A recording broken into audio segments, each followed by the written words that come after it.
Bueno, bienvenidos de regreso. Esta tarde tenemos nuestra última sesión y vamos a comenzar nuestro estudio en la página 103. El título de la lección número 9 es La Gran Tribulación. No vamos a poder terminar este tema en el tiempo que disponemos ahora, pero si no alcanzamos a terminar, vamos a concluir en la sesión de mañana en la tarde.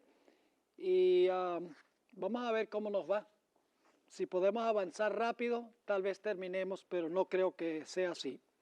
Bien, en la página 103 vamos a encontrar que hubo dos periodos de tribulación. Y ustedes dicen, ¿cómo que hay dos periodos de tribulación? Bueno, vamos a leer primero una cita que encontramos en el Conflicto de los Siglos, página 600, a donde la hermana White compara la experiencia de la ciudad de Jerusalén en el año 70 y lo que va a ocurrir al final de la historia. Dice allí en el Conflicto de los Siglos, página 600, el mundo entero en el futuro será envuelto en una ruina más espantosa que la que cayó antiguamente sobre Jerusalén. Así que ustedes notan aquí que hay dos momentos de tiempo que se mencionan. Se menciona una ruina espantosa en relación con la destrucción de Jerusalén y se menciona otra de esas ruinas espantosas en relación con la segunda venida de Jesús. Ahora, hay un punto muy importante que necesitamos tomar en cuenta. Y es que la tribulación que menciona Mateo tiene una doble aplicación a los 1260 años y al tiempo del fin. Ahora quiero explicar qué es lo que quiero decir con esto, porque ustedes dicen, bueno, entonces tiene una triple aplicación, porque se aplica a la destrucción de Jerusalén, se aplica a los 1260 años y luego entonces se aplica a la crisis final. ¿Eso no serían tres aplicaciones? En realidad no, porque vamos a encontrar que el periodo futuro en realidad es una continuación de la tribulación que transcurrió durante los 1260 años. Es decir, no debemos mirar los 1260 años y el cumplimiento final de la tribulación como dos etapas distintas, sino la etapa antes de la segunda venida es una continuación de la etapa que transpiró durante los 1260 años. Vamos a notar eso en varios puntos que tenemos aquí en el manual. La bestia de Apocalipsis 13 tiene dos periodos durante los cuales oprime al pueblo de Dios. Porque dice que la bestia persiguió al pueblo de Dios ¿por cuánto tiempo? Por 42 meses, que es lo mismo que 1260 años. Pero luego dice que tuvo una herida mortal, ¿cierto? Pero luego su herida mortal es sanada y va a ser otra vez en el futuro lo que hizo ¿cuándo? Lo que hizo en el pasado. Es decir, podríamos casi decir que son dos etapas de la crisis final. 1260 años, este poder persiguió al pueblo de Dios, se suspendió cuando recibió una herida mortal, pero reanudará la tribulación cuando la herida mortal sea sanada. Va a continuar, en otras palabras, la persecución. ¿Me están entendiendo lo que estoy diciendo? Es decir, la etapa del futuro es una continuación de la etapa de los 1260 años. También encontramos en el quinto sello, y esto lo vamos a estudiar un poco más adelante en esta lección, en el quinto sello se mencionan dos etapas. Una etapa tiene que ver con los mártires del pasado que murieron durante los 1260 años. La otra etapa tiene que ver con los mártires que serán muertos al final de la historia. Pero en realidad son dos etapas de la misma persecución por el mismo poder, suspendido por un periodo de unos 200 años y algo de paz porque la bestia tiene una herida mortal. Es decir, hubo un grupo de mártires en el pasado, durante los 1260 años, la bestia recibió una herida mortal y luego después de un tiempo teniendo la herida mortal, se sana la herida y continúa la persecución del segundo grupo de mártires que van a vivir al final de la historia. Vamos a tener toda una sección para explicar esto un poco más adelante.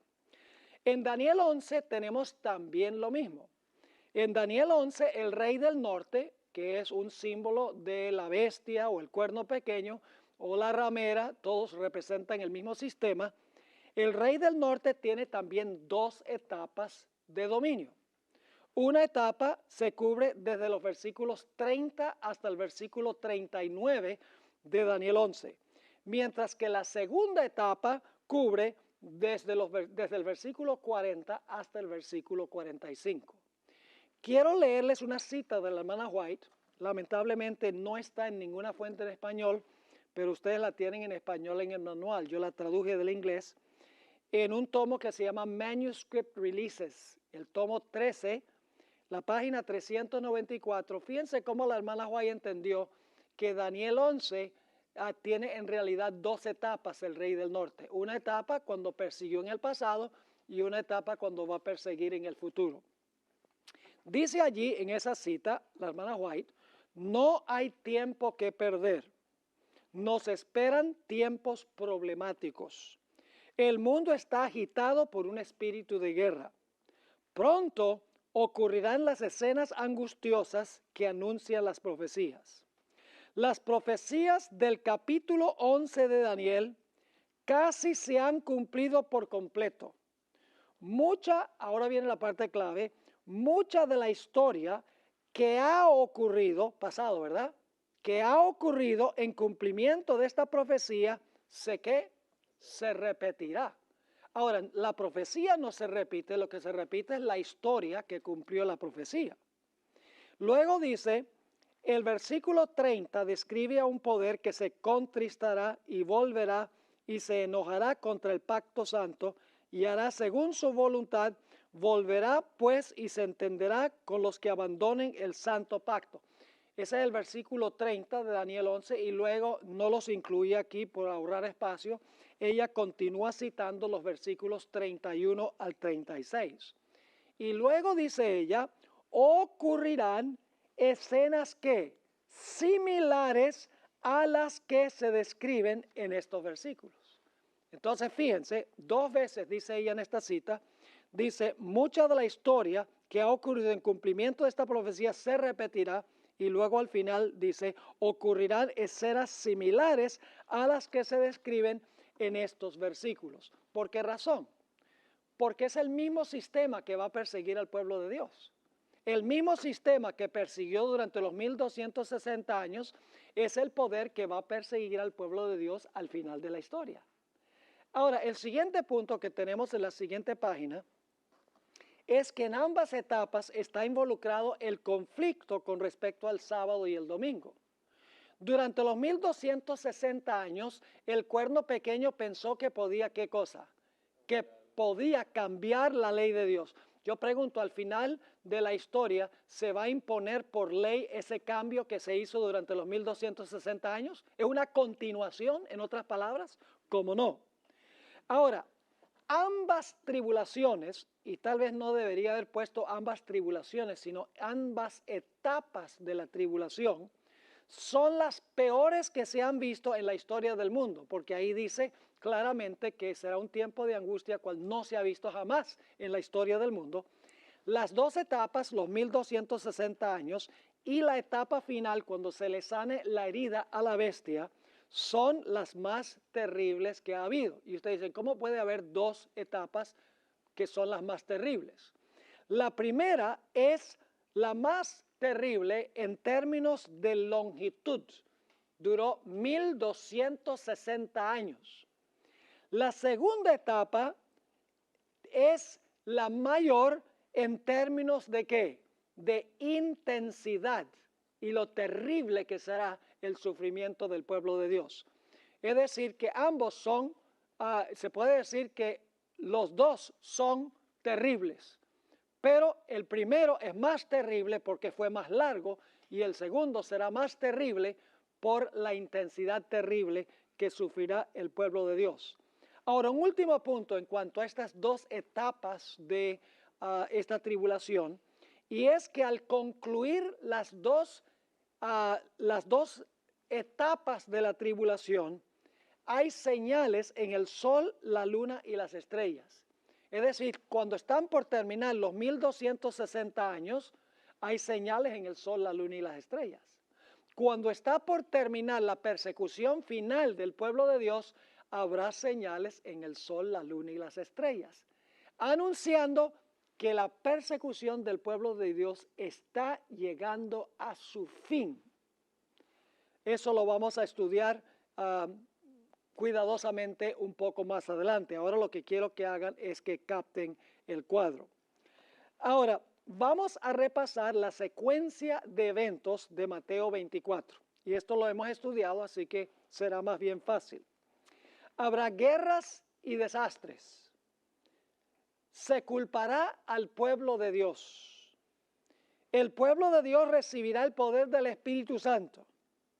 Predicarán el fuerte clamor ante reyes y gobernantes.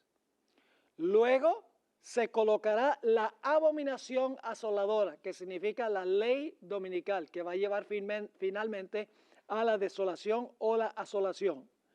Y cuando se ponga la abominación asoladora, algunos van a ver la señal y van a huir, otros se van a quedar. Es decir, va a haber una división, una separación entre los fieles y los infieles.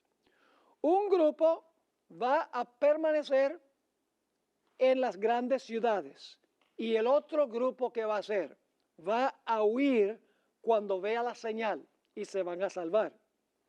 La abominación asoladora equivale a la marca de la bestia.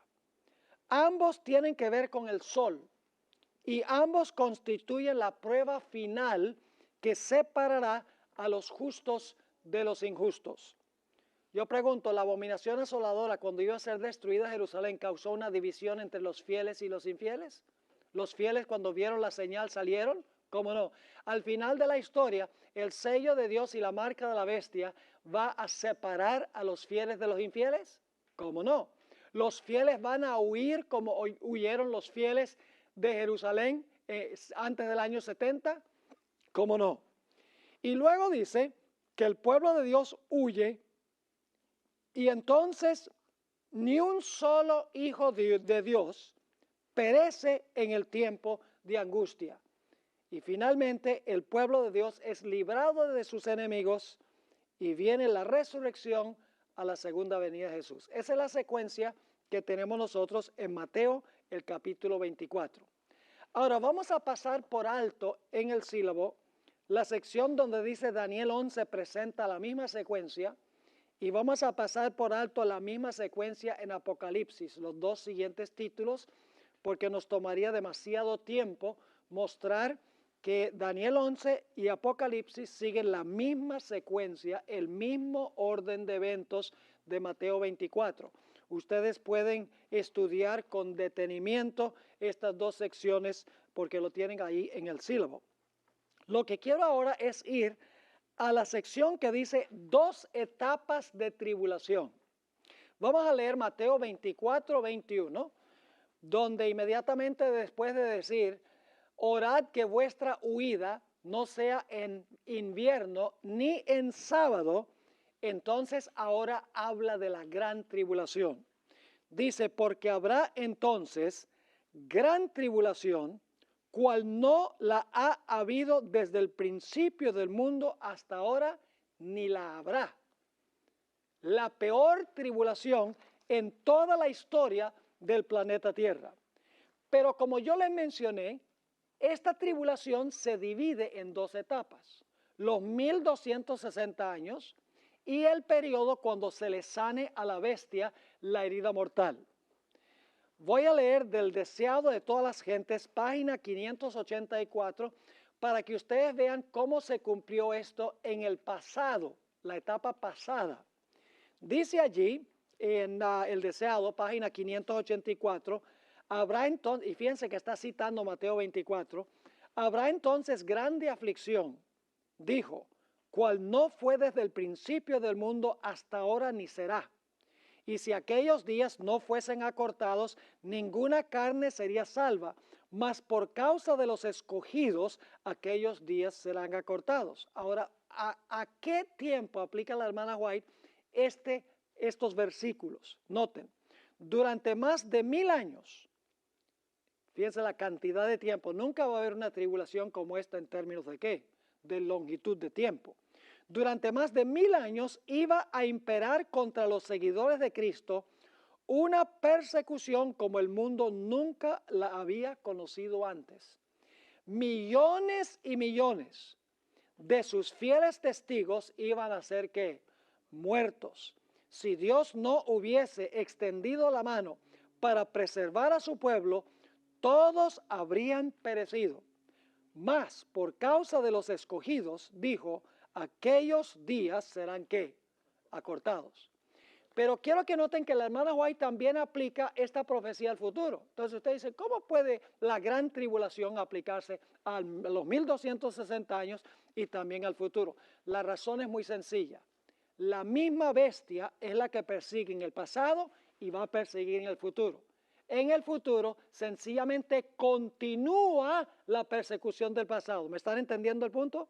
Ahora, noten lo que dice la sierva del Señor en la Review and Herald, noviembre 22, 1892. Dice ella, debemos reconocer que los juicios de Dios están a punto de caer. Esto es futuro, ¿sí o no? Desde cuando ella está escribiendo. Debemos reconocer que los juicios de Dios están a punto de caer sobre la tierra y que es nuestro deber presentarle con gran fervor al pueblo la advertencia que el Señor nos ha encomendado. Y ahora viene ¿qué versículo? El que acabamos de notar que se aplicó al pasado.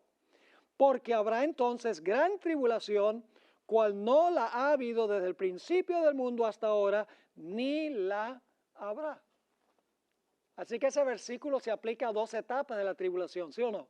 Una etapa pasada y una etapa futura, pero la etapa futura es una continuación de la etapa anterior, pero con un periodo de reposo y de paz entre una etapa y la otra. Ahora miremos más detenidamente la cronología de la tribulación en Mateo 24. En la tribulación durante los 1260 años, los fieles de Dios huyeron a los lugares desolados de la tierra. Los valdenses huyeron literalmente a los montes, pero esto tendrá un segundo cumplimiento cuando el papado gobierne en su segunda etapa. Ahora vamos a leer del Conflicto de los Siglos, página 610, para que ustedes vean la primera etapa de esta tribulación donde el pueblo de Dios tuvo que huir, como dice en Mateo 24. Esto se encuentra en el Conflicto de los Siglos, página 610. Cuando el decreto promulgado por los diversos príncipes y dignatarios de la cristiandad contra los que observan los mandamientos, suspenda la protección y las garantías del gobierno y los abandone a los que tratan de aniquilarlos, el pueblo de Dios, ¿qué hará en el futuro? Huirá de las ciudades y de los pueblos y se unirá en grupos para vivir en lugares más desiertos y solitarios. Muchos encontrarán refugio en puntos de difícil acceso en las montañas. Eso es futuro, ¿cierto? Pero ahora quiero que noten cómo ella hace referencia a los valdenses en el pasado. Dice, como los cristianos de los valles del Piamonte, ¿saben cuáles son los valles del Piamonte? Donde se refugiaron los valdenses, los que eran perseguidos durante los 1260 años. Dice, como los cristianos de los valles del Piamonte convertirán los lugares elevados de la tierra en santuarios suyos y darán gracias a Dios por las fortalezas de las rocas. Yo pregunto, ¿la hermana White encuentra un cumplimiento pasado de la gran tribulación de Mateo 24? ¿Cómo no? ¿Encuentra también un cumplimiento futuro de ese mismo versículo? ¿Cómo no? No hay ninguna contradicción. Es la misma bestia que persigue al pueblo de Dios. Son dos etapas consecutivas de persecución divididas por un periodo cuando la bestia tiene su herida mortal. Ahora, la palabra entonces en Mateo 24 y el versículo 21, fíjense nuevamente lo que dice Mateo 24 y el versículo 21, dice, porque habrá entonces gran tribulación. ¿A qué se refiere esa palabra entonces? Bueno, la palabra entonces en el versículo 21 indica que el pueblo de Dios verá la señal. ¿Y qué hará? Huirá y luego comenzará, ¿qué cosa?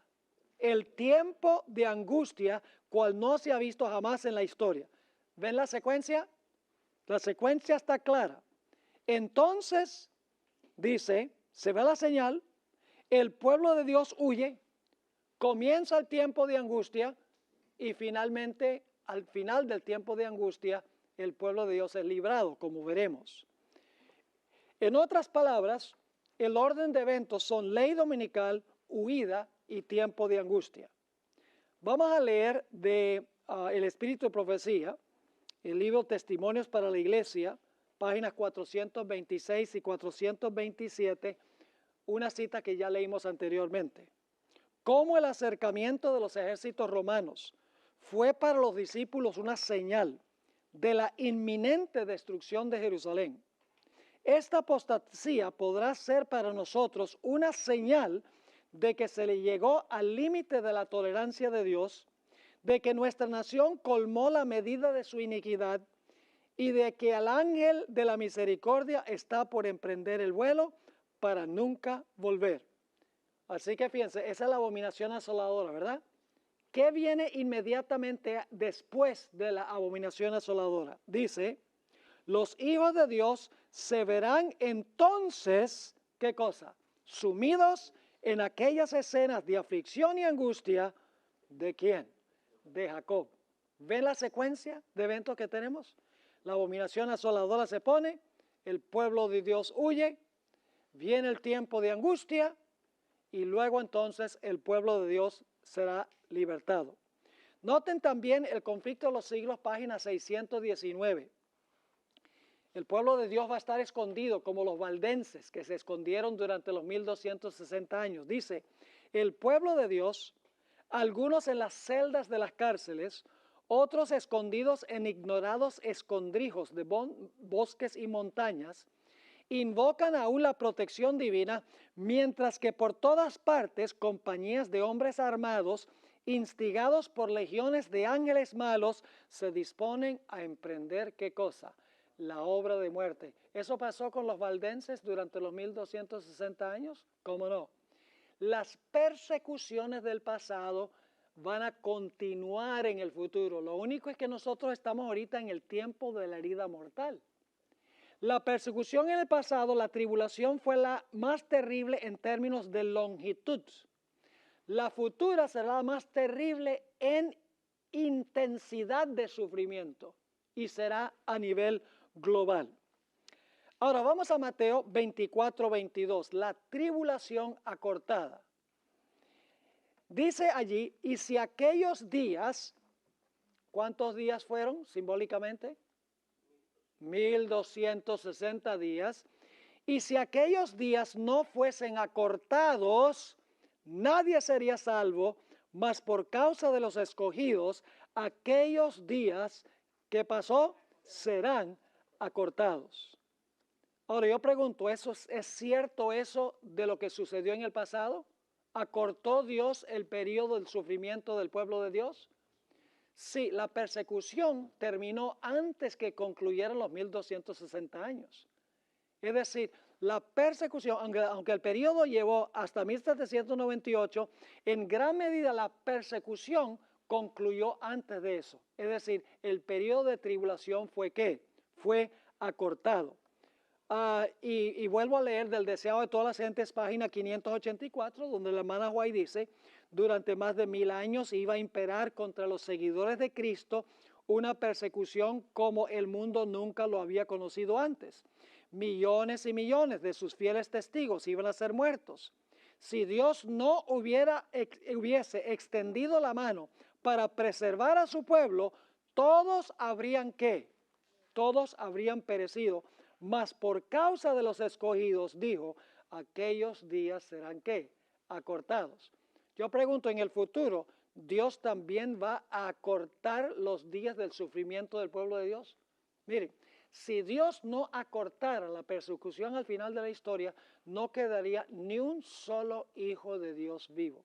Así que en ambas etapas, Dios acortó y acortará el periodo de tribulación.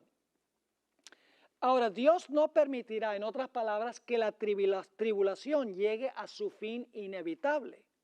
Los que huyen son sellados, están seguros, pero claramente Dios va a acortar el periodo de sufrimiento y de persecución, porque si no, no quedaría nadie vivo. Es importante notar, y esto es un punto muy importante, que los escogidos pasan por la tribulación, ¿de acuerdo? ¿Los escogidos van a pasar por la tribulación? Sí, lo cual demuestra que no fueron llevados al cielo en el rapto antes de la tribulación. Porque los protestantes que enseñan hoy en día, los evangélicos enseñan que todos los fieles van a ser sacados del mundo y luego entonces viene la gran tribulación, pero ellos van a estar disfrutando del cielo. Pero aquí dice claramente que los escogidos van a pasar por la tribulación, porque dice esos días van a ser acortados para beneficio de los escogidos. Así que esto contradice la teoría del rapto. Ahora la pregunta es, ¿quiénes son los escogidos? ¿Son judíos o son todos los que han recibido a Cristo Jesús como Salvador personal? Esto ya lo hemos estudiado, ustedes pueden leer 1 Pedro 2:9, Colosenses 3:12, Apocalipsis 17:14 y el pasaje clave, Romanos 8:31-35, donde dice que los escogidos son los que han recibido a Cristo Jesús como Salvador personal. Son judíos espirituales, no son judíos literales. Ahora, noten otro punto importante que demuestra que los escogidos van a pasar por la tribulación. Son los cristianos los que van a pasar por la tribulación. Dios no se los va a llevar al cielo antes de la tribulación. En Mateo 24, 30 y 31, se nos dice que cuando Jesús venga por segunda vez, reunirá a sus escogidos de los 4 ángulos de la tierra. Ahora, si los escogidos ya estuvieran en el cielo, no sería necesario reunirlos a la segunda venida. Esto demuestra que los escogidos pasaron por la tribulación y serán reunidos cuando Cristo venga. ¿Están entendiendo ese punto? Muy importante. Ahora, el diablo quiere que los cristianos piensen que no van a pasar por la tribulación, porque sabe que para pasar victoriosamente por este periodo, necesitarán los hijos de Dios haber desarrollado una fe inquebrantable en tiempo de prosperidad. Esta fe hay que desarrollarla antes de la tribulación. Pero Satanás le dice a los cristianos hoy, no te preocupes por la tribulación, que tú no vas a pasar por eso. Entonces la gente se pone tranquila, dice, bueno, no tengo que desarrollar ninguna fe necesaria para pasar por ese periodo, porque yo no voy a pasar por eso. Y se van a encontrar en la tribulación y van a fracasar porque no se han preparado de antemano. Ahora fíjense, ¿se prepararía usted para un huracán en California si el huracán va a ocurrir en la Florida? Claro, ahora, si usted no piensa que va a pasar por la tribulación, ¿se va a preparar para la tribulación? No. En ningún sentido de la palabra. Los evangélicos creen que Apocalipsis 4 al 22 se cumple después del rapto. Si ese es el caso, entonces ¿para qué estudiamos nosotros Apocalipsis 4 al 22? Si eso se va a cumplir después que estamos en el cielo, ¿qué necesidad hay de estudiarlo? El conflicto de los siglos, página 614, que es el capítulo sobre el tiempo de angustia, Elena White universaliza la tribulación. En esta página ella nos asegura que este periodo será acortado para bien de los escogidos. En esta página hace muchas alusiones a Mateo 24. Ustedes deben leer esta página porque la hermana White constantemente se refiere a Mateo 24. Habla, por ejemplo, de la ley dominical, que es la abominación asoladora. Habla de la huida de las ciudades, entonces los que están en Judea huyan a los montes. Habla del decreto de muerte. Habla del acortamiento del periodo de tribulación. Vamos a leer esta cita, Conflicto de los Siglos, página 614. Dice la sierva del Señor, Sin embargo, el tiempo de angustia, ¿qué va a pasar? Será acortado por amor de los elegidos. Los centinelas celestiales, fieles a su cometido, siguen vigilando. Por más que un decreto general haya fijado el tiempo en que los observadores de los mandamientos puedan ser muertos, sus enemigos en algunos casos se anticiparán al decreto y tratarán de quitarles la vida antes del tiempo fijado. Sigue diciendo, pero nadie puede atravesar el cordón de los poderosos guardianes colocados en torno de cada fiel. Algunos son atacados al huir de las ciudades y villas, pero las espadas levantadas contra ellos se quiebran y caen como si fueran paja. Otros son defendidos por ángeles en forma de guerreros. ¿Será protegido el pueblo de Dios durante ese periodo? Ciertamente que sí. Ahora, no vamos a hablar de la parábola de la viuda persistente. A la mayoría de las versiones de la Biblia ponen la parábola del juez injusto, pero esta historia no es del juez injusto, es de la persistencia de la viuda, porque ya hablamos de esto. Esta parábola se aplica especialmente en este tiempo de angustia. Ahora, el siguiente evento que encontramos en el tiempo de angustia es la falsificación de la segunda venida de Cristo. Vamos a anotar Mateo 24, 23. Entonces, todavía está hablando del periodo de tribulación, entonces si alguno os dijere, mirad, aquí está el Cristo, o mirad, allí está, ¿qué dice? No lo creáis. Es decir, después del cierre de la gracia, van a venir personas pretendiendo ser ¿qué? Pretendiendo ser Cristo. Y vamos a encontrar que después de aparecer varios falsos cristos, se va a aparecer uno que va a pretender ser el Cristo, un individuo específicamente.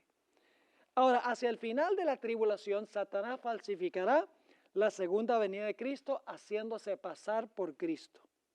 La palabra entonces indica que la falsificación de la segunda venida de Jesús va a ocurrir después de cerrarse la puerta de la gracia. ¿Les queda claro ese punto? ¿Cuándo es que Satanás va a falsificar la segunda venida? Muchos creen que es antes del cierre de la gracia que Satanás se va a aparecer como si fuera Cristo. Pero la secuencia cronológica de Mateo 24 indica que Satanás va a falsificar la segunda venida de Jesús durante la gran tribulación, después del cierre de la puerta de la gracia. Porque Mateo 24 está en orden ¿qué? Está en orden cronológico, un evento tras otro. Claro, alguien pregunta esto. ¿Por qué falsificaría Satanás la segunda venida si todos los fieles están sellados y ya no pueden ser engañados? ¿Entienden la pregunta?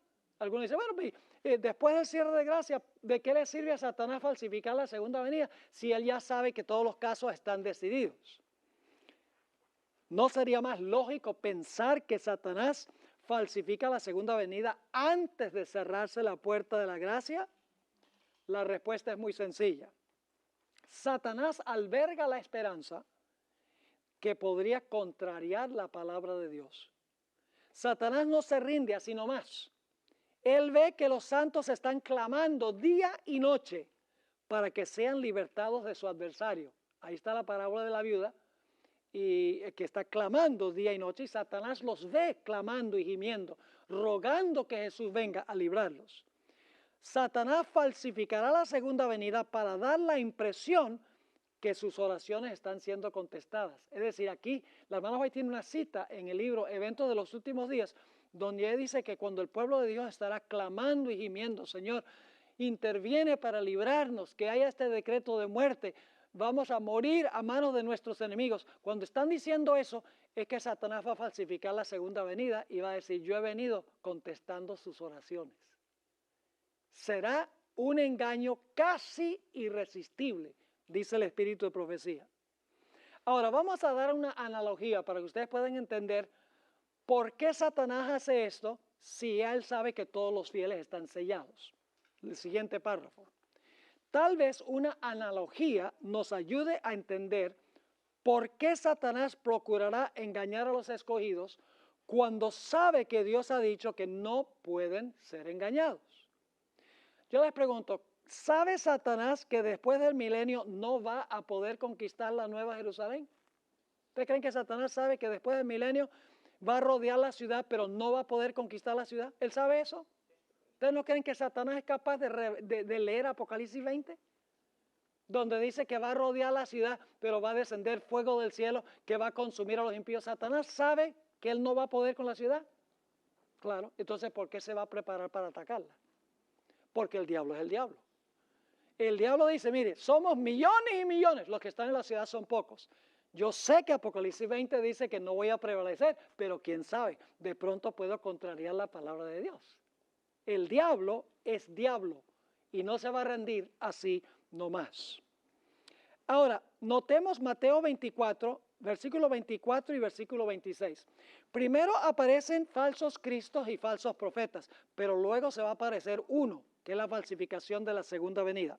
Dice Mateo 24 y el versículo 24, porque se levantarán falsos cristos y falsos profetas, y harán grandes señales y prodigios, de tal manera que engañarán, si fuere posible, a los escogidos, aún a los escogidos. Y ahora fíjense, en español, lamentablemente, la traducción no capta esto, pero en el griego sí está. Así que si os dijeren, mirad, Él está en el desierto. No está hablando de muchos falsos cristos, está hablando de ¿qué? De un falso Cristo. Así que dice, si os dijeren, mirad, Él está en el desierto, no salgáis.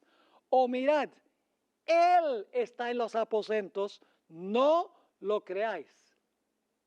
Ahora, el versículo 24 habla en términos genéricos, pero comenzando en el versículo 25, se habla de un individuo, en otras palabras.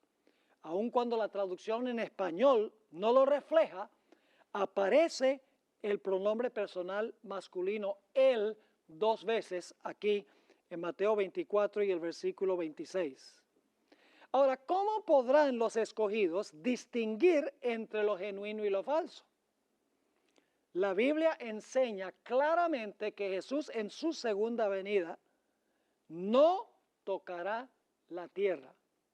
Segunda Tesalonicenses 2:1 dice que seremos reunidos a Él en su segunda venida, no Él a nosotros. Primera Tesalonicenses 4:13 al 17 dice claramente que los fieles serán arrebatados en las nubes para recibirlo a Él, ¿dónde? En el aire. Mateo 24:30 dice que Jesús va a enviar a sus ángeles a recoger a los escogidos, lo cual indica que Él va a estar encima de la tierra si está enviando a los ángeles a recoger el pueblo de Dios. Además de eso, Juan 14:1 al 3 nos dice claramente que Jesús va a llevar a sus escogidos ¿a dónde? Al cielo. Ahora, fíjense qué interesante esto. Los cristianos conservadores, como los evangélicos y los pentecostales, creen que cuando Cristo venga en su venida gloriosa, porque ellos creen que va a haber un rapto de la iglesia, los fieles van a ser llevados al cielo 7 años antes de la gloriosa segunda venida. Y allá van a estar disfrutando con el Señor por un periodo de 7 años, mientras que los que se quedaron aquí van a sufrir el terrible tiempo de angustia. Y luego ellos creen que 7 años después, Cristo viene en su gloriosa venida a la tierra y que va a establecer aquí en la tierra su reino y va a gobernar en la tierra por 1000 años. Ahora, ¿se están preparando ellos para ser engañados por la falsa segunda venida del Señor Jesús? Sí, porque ellos están esperando que Cristo va a venir acá y que va a establecer su reino acá. Y creen que Jesús va a sanar las enfermedades, que el Señor Jesucristo va a enseñar las lindas cosas que enseñaba cuando estuvo en la tierra.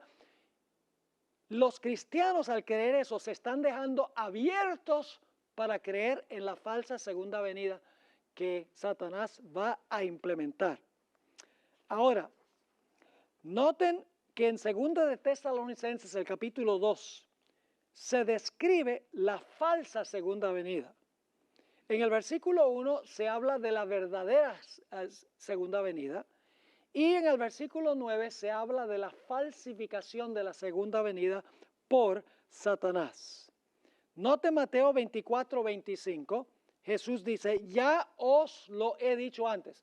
¿Qué está diciendo Jesús cuando declara, ya yo se lo dije antes? Está diciendo, mire, cuando venga este falso Cristo, por más impresionante que sea, acuérdense que yo les dije esto. Él no va a tocar la tierra, no va a venir hasta acá.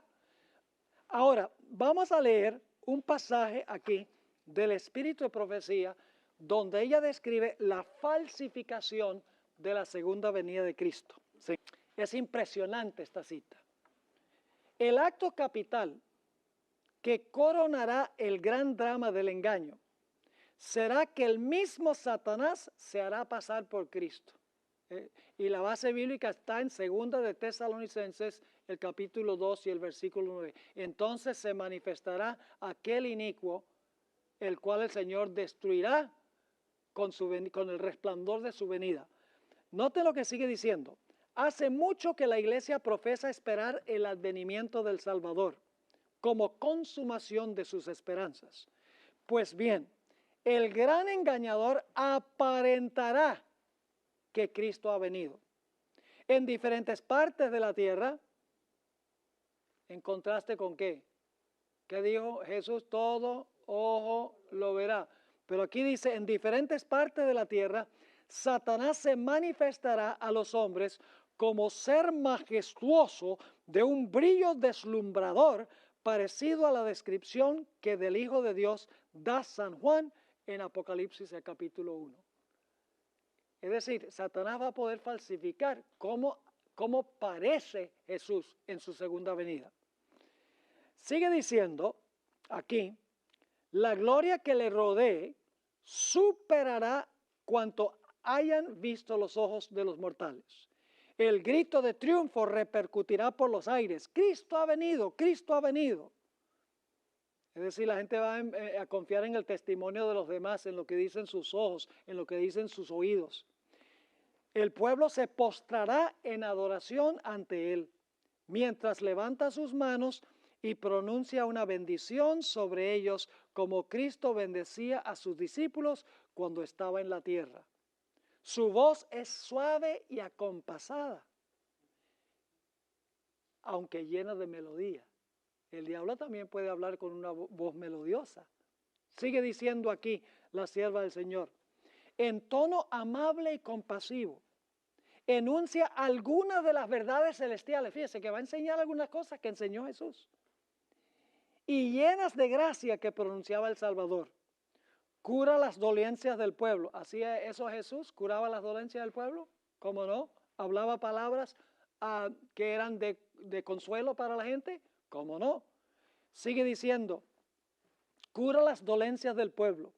Y luego, en su fementido carácter de Cristo, asegura haber cambiado el día de reposo del sábado al domingo y manda a todos que santifiquen el día bendecido por él. Declara que aquellos que persisten en santificar el séptimo día blasfeman su nombre porque se niegan a oír a sus ángeles que les fueron enviados con la luz de la verdad. Este es el engaño más poderoso y resulta, ¿qué cosa? Casi irresistible. Por eso dice que engañará, si fuere posible, aún a quienes, a los escogidos.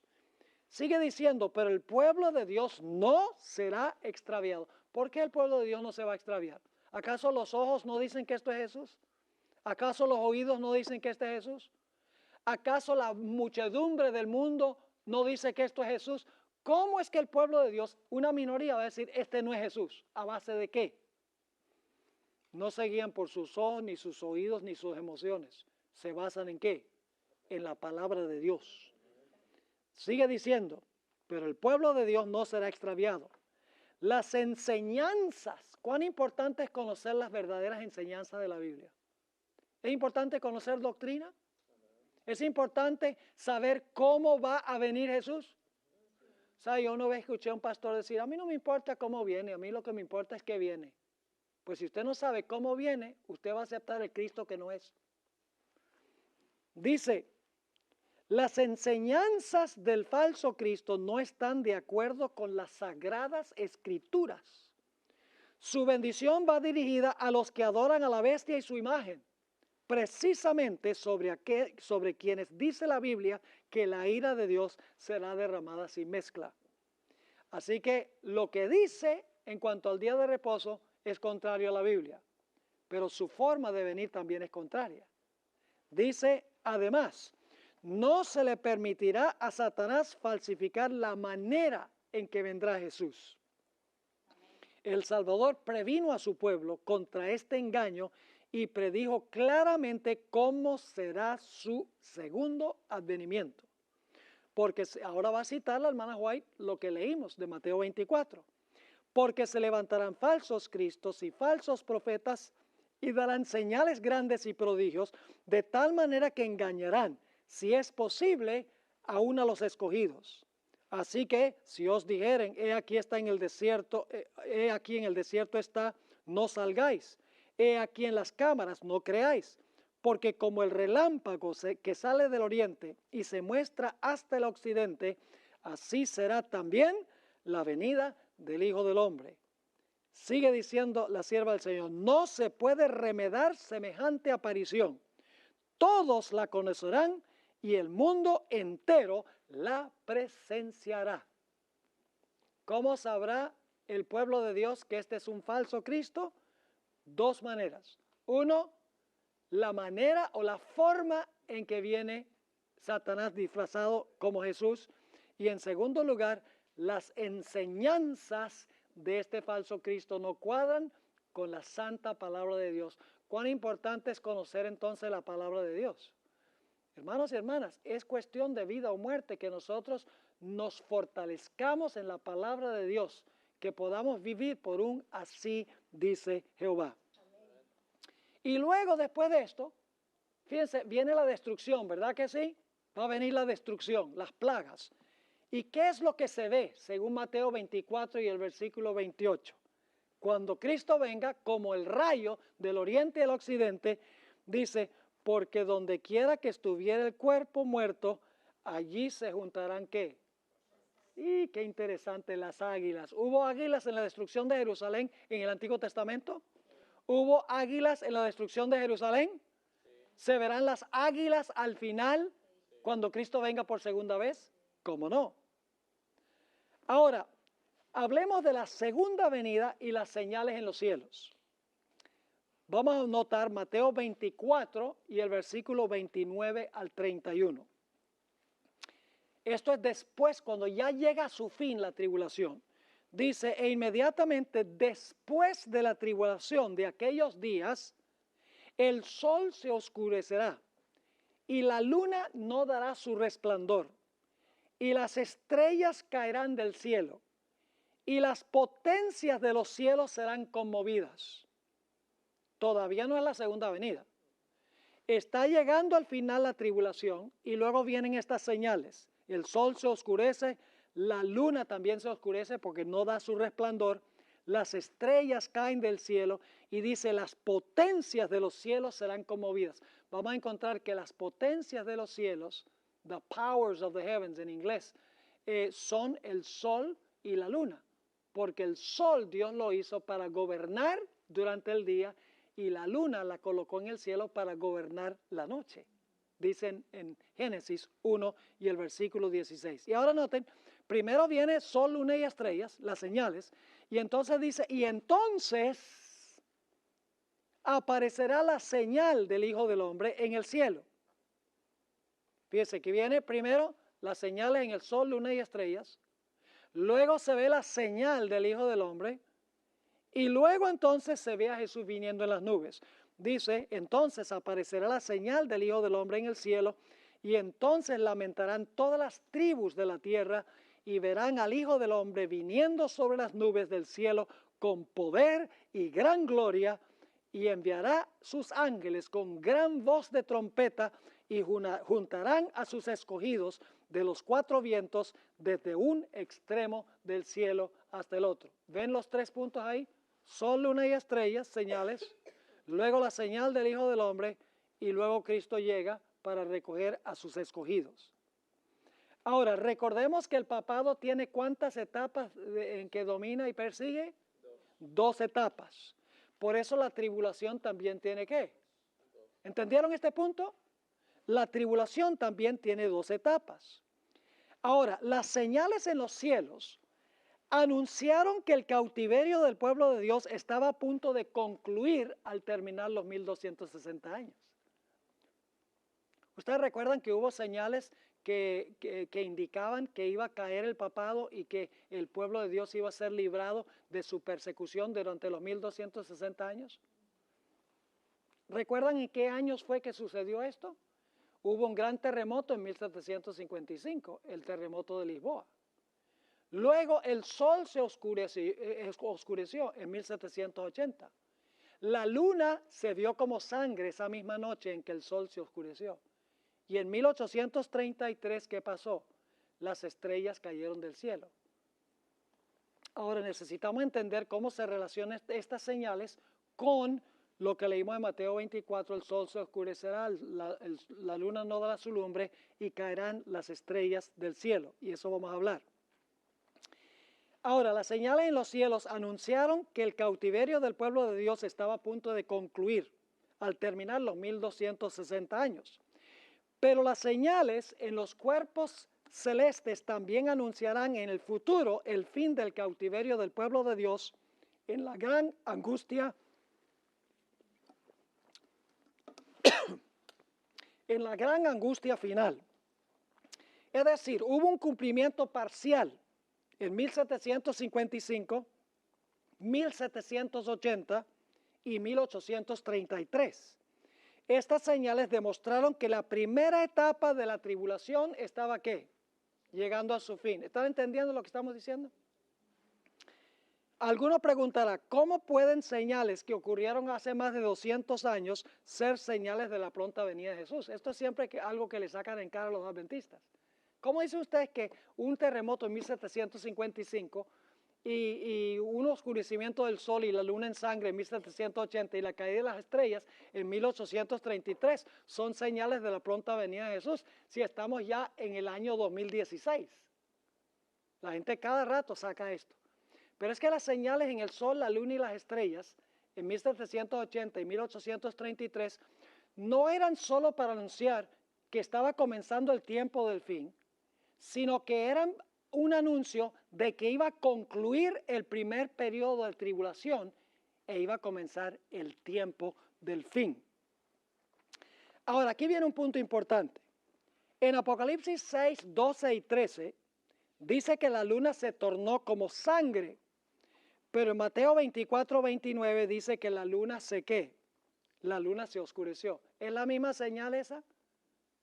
¿Es lo mismo oscurecerse la luna que la luna verse como sangre? No, no es la misma señal. Técnicamente las señales de Apocalipsis 6, 12 y 13 no son las mismas de Mateo 24, 29. Las de Mateo 24, 29, ¿recuerdan que lo leímos? El sol se oscurece, la luna no da su lumbre y las estrellas caen del cielo. Esas señales se cumplieron en 1780 y 1833. No se cumplieron en 1780 y 1833. Esas señales en el sol, la luna y las estrellas.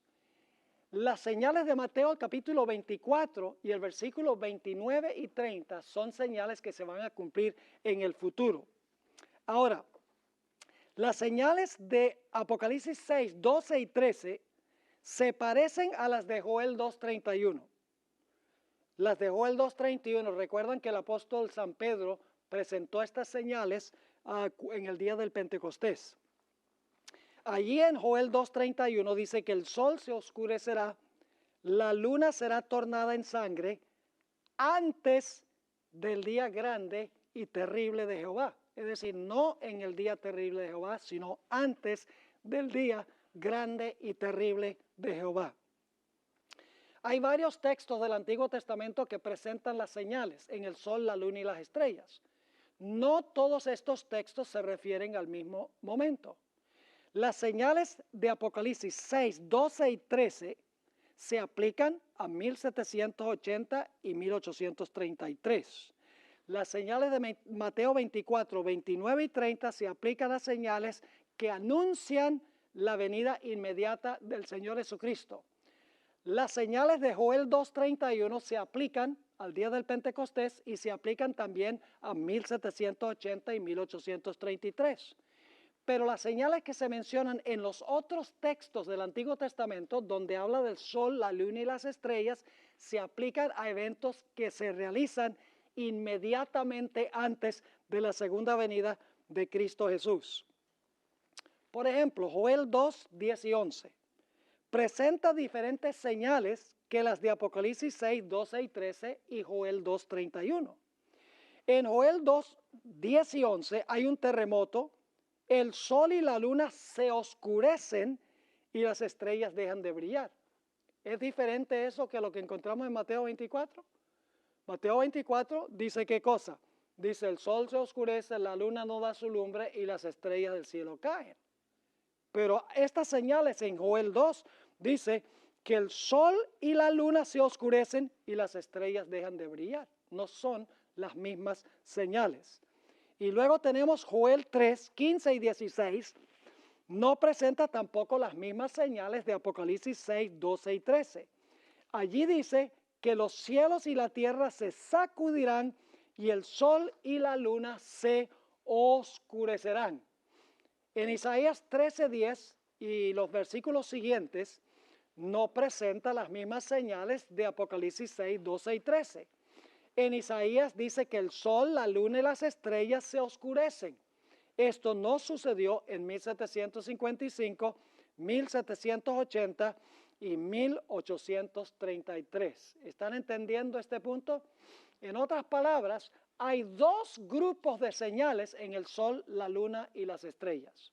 Un grupo se cumplió en 1780 y 1833.